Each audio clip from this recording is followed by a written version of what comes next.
Matadorka Living je pre mňa výnimočný projekt. A nie je to len projekt, je to miesto, ktorému chceme vdýchnuť novú dušu, ale zachovať jeho autenticitu minulosti. Genius loci sa nedá kúpiť ani vybudovať od nuly.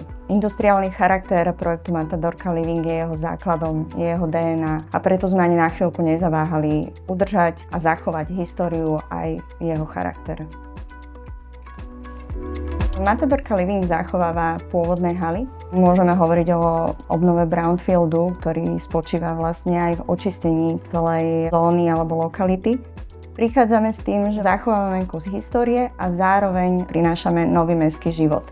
Tieto prvky tam budú dýchať z každého kroku a to je to, čo je prednosťou Matadorky Living.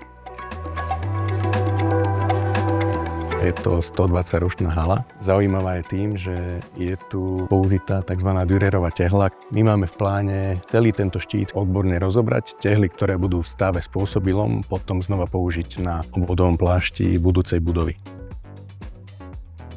V 5 vežiach vznikne spolu 267 bytov. Sú to 1,5-izbové, 2-izbové, 3-izbové, 4-izbové, dokonca aj veľké 5-izbové byty s terasami a zároveň máme k dispozícii aj mezonety. Jednou z špecialít, ktoré sme pripravili, sú lofty a veľmi sa z toho tešíme, pretože budú mať ten industriálny charakter, o ktorom komunikujeme v našom projekte.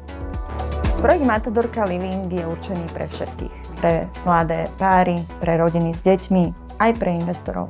Zároveň je tam veľa priestorov, ktoré budú komunitné, kde sa môžu stretávať mladí ľudia.